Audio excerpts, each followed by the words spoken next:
अस्सलाम वालेकुम क्लास 8। आपका सबक है हिंदुस्तान में बरतानवी राज का इस्तेहकाम।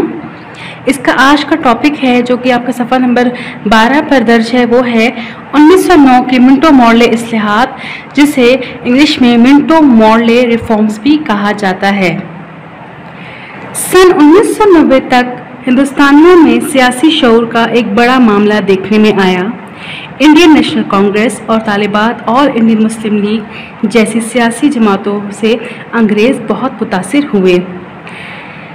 जैसा कि पिछली इस्लाहात और इक़दामात से तमाम हिंदुस्तानी जो है उनकी सियासी ख्वाहिशात पूरी नहीं हुई, उन पे वो अंग्रेज़ पूरा नहीं उतर सके, तो अंग्रेज़ों ने ये कोशिश की तालिबान के वो जो हिंदुस्तानियों की शिकायत को दूर करके नए इक़दामात और नए इस्लाहात जो है वो पेश करेंगे।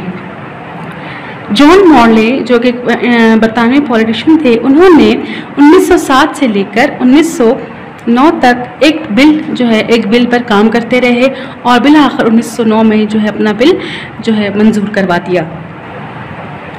इस बिल के मुताबिक उनके अहम नुकात जो है वो दर्ज हैं, वो मैंने आपके लिए बोर्ड पे जो है 5 जो है लाइंस में लिखने की कोशिश की है।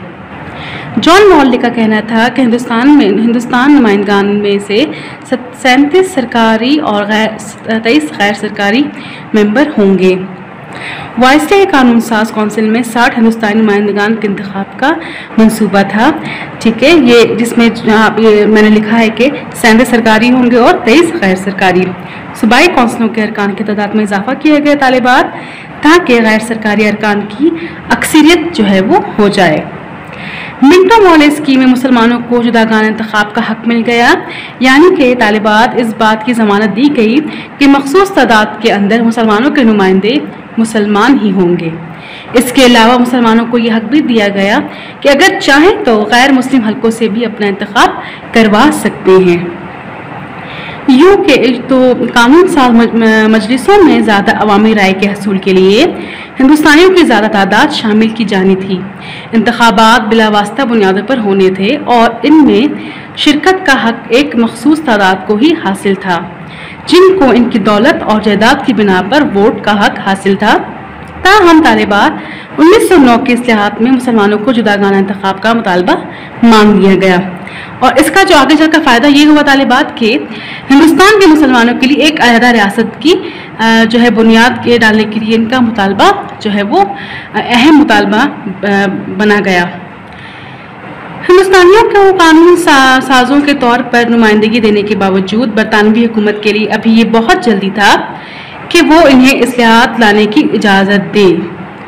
तो हिंदुस्तानी सिर्फ वाज़ह करदा कवानीन पर सवालात उठा सकते थे और तनकीद कर सकते थे, इसके अलावा उनको कोई हक नहीं दिया गया। मिंटो इस्लाहात 1909 हिंदुस्तान की खुद हुकूमत और बरतानवी हुक्मरानी से हतमी आज़ादी की तरफ तालिबान एक आइनी तरक्की की तारीख की अहम निशानी है।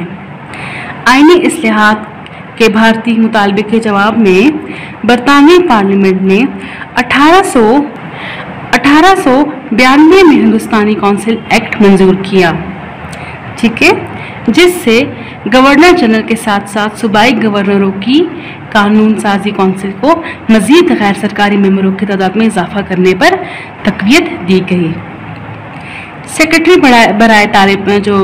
बराए मुमलिकत जॉन मॉर्ले ने हिंदुस्तान के गवर्नर जनरल ने मजीद मरकजी और कौंसिलों के कामों को वसअत देकर हिंदुस्तान को एडजस्ट करने की तजवीज़ दी, यानी कि हिंदुस्तान के हालात उस वक्त ख़राब हो चुके थे और मुस्लिम लीग कांग्रेस और इंडियन कांग्रेस जैसे जो पार्टीज़ थी, जो मेंबर थे, वो सर उठा रहे थे। तो उनकी कोशिश ये थी कि वो इनके हिंदुस्तानियों की शिकायत को दूर करें और ऐसे रिफॉर्म, ऐसी इस्लाहात या ऐसे इक़दामात पेश किए जाएं जिनकी वजह से हिंदुस्तान में रहने वाले मुसलमान ये ना कह सकें कि उनके हकूक़ जो है वो नहीं दिए जा रहे या उनको अहमियत नहीं दी जा रही। लेकिन तालिबान हुआ ये कि यही रिफॉर्म्स, यही इक़दामात जो है जो मिंटो ने पेश किए थे या मिंटो ने तजवीज़ किए थे, यही जाकर आगे मुसलमानों के लिए अहम जो है वो साबित हुए, क्योंकि इन्हीं रिफॉर्म्स की मदद से हिंदुस्तानी मुसलमानों ने अलग रियासत का मुतालबा कर दिया। ठीक है। आप लोग याद रखिएगा ये डेट्स और इनके नाम, इन डेट्स के हवाले से, इन तारीख़ों के हवाले से जो है वो अहम इवेंट्स, अहम जो है वो काम जो है वो वजूद में आए। इन डेट्स की बिना पर जो है आपसे सवाल हो सकता है, आपके पेपर में आ सकता है। ठीक है, तो घर में ज़रूर इसको पढ़िएगा। अगले लेक्चर के लिए अल्लाह हाफिज़। हमारा नेक्स्ट लेक्चर जो होगा वो होगा गवर्नमेंट ऑफ इंडिया एक्ट। ठीक है, वो इंशाल्लाह हम नेक्स्ट लेक्चर में मुकम्मल करेंगे। अपना ख्याल रखिएगा। अल्लाह हाफिज़।